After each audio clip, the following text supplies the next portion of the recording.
आप वैसे Christian family में ही पैदा हुए या हिंदू या किसी और धर्म से आते मैं हैं? सर क्रिश्चियन फैमिली से पैदा नहीं हूँ, मैं हिंदू फैमिली से हूँ। अच्छा, और मैं कन्वर्ट हुआ हूँ आज से 20 साल पहले। 20 साल पहले? हाँ जी। क्यों आप कन्वर्ट हुए? आप मेरी क्या लालच था? मेरे एक जीवन की गवाही है बहुत बड़ी। अच्छा बताएं। और मेरे जीवन की गवाही है कि मैं बहुत पूजा पाठ करता था शुरू से। ठीक है। और मैं 8वें दिन अपने जिम में ब्लेड मार के काली को खून चढ़ाता था। अच्छा। और बहुत पूजा पाठ करता था। 8वें दिन क्या करते थे? संडे के दिन मैं काली को, काली माता को खून चढ़ाता था अपनी जिम में ब्लेड मार के। अच्छा। भेंट देता था, जोत पे चढ़ाता था। अच्छा। और मैं पूजा पाठ बहुत करता था। जिम में ब्लेड मार के? जीभ अपनी जीभ। अच्छा, जीभ पे ब्लेड मार के। ओके। जीभ पर ब्लेड मार कर तब मैं खून चढ़ाता था उस जोत पर। अच्छा। और मैं पूजा पाठ करता था। बहुत ज़्यादा करता था, मगर मेरे पेट में दर्द होता था। और फिर हमने डॉक्टर को दिखाया तो उसमें पथरी बताई। ठीक है। और पथरी निकली सर 250 ग्राम की मेरे पेट के अंदर।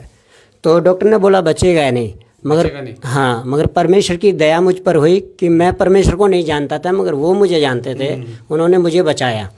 फिर उसके बाद में मैं फिर भी पूजा पाठ बहुत करता रहा। और मेरे क्या हुआ कि दोनों किडनियों में खराब हो गई। एक किडनी तो पूरी खराब हो गई और दूसरी में भी गलाब हो गया, जिसमें कि 1.5 इंच का जख्म हो चुका था। एक किडनी निकाल दी गई, मेरे 2 ऑपरेशन बड़े हो रहे हैं। और एक किडनी निकाल दी गई, एक ही किडनी थी। डॉक्टर ने बोला अगर ये दूसरी किडनी 17 दिन के अंदर नहीं पड़ी तो ये कभी भी जानवर की मौत मर सकता है। और आज से 20 साल पहले सर पैसे की अहमियत आप समझ सकते हैं। और हमारे पास में 3.5 लाख रुपए 4 लाख रुपए नहीं था कि हम ऑपरेशन फिर कराएं और फिर से हम किडनी डलवाएं। और ना ही कोई हमारे गेस्टों में था कि कोई हमारी हेल्प कर सकता था। तो हमने सोचा भी तो मरना है, मतलब रिश्तेदारी में भी कोई नहीं कर सकता? कोई भी नहीं कर सकता था सर इतने पैसे की मदद। तो हमने सोचा अब तो कोई है नहीं, अब तो मरना है। तो मैं बड़ा परेशानी में बाहर बैठा हुआ था और एक बहन आई और उसने मुझे प्रभु यीशु मसीह के बारे में बताया। और उसने कहा कि भैया आप परमेश्वर पे विश्वास करो तो परमेश्वर आपको आशीष देगा। मैंने बोला क्या आशीष देगा परमेश्वर? तो उन्होंने बोला जो भी आपको चाहिए वो देगा परमेश्वर, मांगना। तो मैंने बोला मुझे ज़िंदगी चाहिए, मैं मरने वाला हूँ, क्या परमेश्वर देंगे? उन्होंने बोला हाँ भैया देंगे, परमेश्वर आपको चंगा करेंगे अगर आप बीमार हैं तो। मैंने उनको सारी डिटेल बताई दोबारा से। तो उन्होंने बोला भैया आप विश्वास करिए। तो मैंने बोला अगर यीशु मसीह सबको चंगा कर सकता है तो हॉस्पिटल और डॉक्टर की दुकान बंद हो जानी चाहिए, यीशु मसीह सबको चंगा कर देंगे। तो उन्होंने एक बात बोली भैया देखिए वो आप ठीक कह रहे हैं, मगर डॉक्टर का काम डॉक्टर करते हैं और परमेश्वर का काम परमेश्वर करते हैं। और ये बात मेरे दिल को छू गई। और उसी दिन से मैं चर्च में जाने लगा। और पादरी साहब ने बोला जिसकी जो प्रॉब्लम हो वहाँ दर्द जो भी प्रॉब्लम है अपना हाथ रख लें। मैंने भी अपना हाथ बढ़ा के किडनी पे रख लिया। उस दिन से लेकर आज मुझे 20 साल प्रभु में हो गई है। ना तो मेरी किडनी चेंज हुई है ना निकली है। और मेरे बड़े 2 ऑपरेशन भी हो रहे हैं। देखिए ये सबूत के साथ है। कोई यहाँ पर 2 बड़े ऑपरेशन भी हो रहे हैं। ये काय के ऑपरेशन हुए आपके? ये पहला मेरा पथरी थी। दूसरा मेरी किडनी निकाली गई। अच्छा। जो खराब हो गई थी। ओके, हाथ हटाइए। ओके, देख सकते हैं आप। तो ये कोई बंडल नहीं है, किडनी निकाली गई। और उसके बाद में मैंने जब मेरे दर्द बंद हो गया तो मैंने सोचा दर्द कैसे बंद हो सकता है मेरे। और मैंने कुछ समय के बाद में मैं रजिस्टर में टिक मारता था कि 17 दिन में तो मरना ही है, मगर बराबर चर्च जाता था। और जब मैंने देखा कि मैं मर ना जाऊं तो मैं देख लूं कितना समय हो गया। और जब मैंने वो टिक गिनी तो 90 टिक हो चुकी थी। और मैं बहुत खुश हुआ।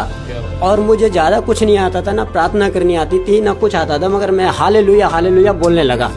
परमेश्वर का धन्यवाद करता हूँ। और परमेश्वर ने आज तक वो मेरी ज़िंदगी में 17 दिन नहीं आने दिए जहाँ की मुझे 17 दिन में मरना था। 17 दिन डॉक्टर ने बोले थे? हाँ जी। और 90 तक टिक लगा दिए थे? मैं 90 तक टिक मारता गया। आज 20 साल हो गया। प्रभु ने मुझे सलामत रखा। यीशु मसीह जीवित है, ये याद रखना। और वो कुछ भी कर सकते हैं। जी बोले। फिर मैंने अल्ट्रासाउंड कराया और मैंने 3 मशीनों पे अलग अलग अल्ट्रासाउंड कराया, मगर वो नॉर्मल आए। तो मैं पहले अल्ट्रासाउंड कराने पे सोचने लगा हो सकता है कि ये झूठी रिपोर्ट हो। दूसरे पे कराया तो वो उसमें भी नॉर्मल आई। फिर मैंने संगम बिहार जाके कराया दिल्ली में, तो उन्होंने बोला नॉर्मल रिपोर्ट है, आपकी किडनी में कोई प्रॉब्लम नहीं है, क्या बात है। तो मैंने परमेश्वर को धन्यवाद दिया। और कुछ नहीं आता था मुझे। और मैंने एक निर्णय लिया, मैं जिंदा रहूं या मरूं, मैं प्रभु की सेवा करूंगा। चाहे मुझे कुछ मिले या ना मिले, मैं सेवा करूंगा। और कबाड़ा बीन बीन कर सेवकाई शुरू की और आज भी वही काम में कर रहा हूँ। प्रभु आपको बहुत बढ़ाने आ रही है यीशु के नाम में।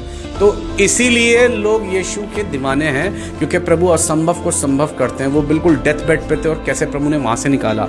इसलिए स्ट्रगल्स हैं, झूठे एलिगेशंस हैं, ये हो रहा वो रहा है, इसीलिए वो फिर भी अपने जज्बे में बने हुए हैं और प्रभु की सेवा कर रहे हैं। इसलिए चाहे वो यूपी की सरकार है, इंडिया की गवर्नमेंट है, या कोई भी बजरंग दल है या आरएसएस है, आप सता रहे हो मसीहों को या एलिगेशन लगा रहे हो, लेकिन सबसे पहले अपनी आत्मिक आंखें खोलो और एक बार उस यीशु को पुकारो और पूछ तो लो, कहीं आप ही तो सच्चे प्रभु नहीं है, कहीं आपके खिलाफ तो हम कहीं गलती तो नहीं कर रहे आपके खिलाफ करके या आपके लोगों को सताकर। इसलिए अगर वो कुछ भी नहीं है यीशु तो कोई बात नहीं, लेकिन अगर वो सच्चे प्रभु हैं तो आप बहुत बड़ी गलती कर रहे हो सच्चे परमेश्वर की खिलाफत करके।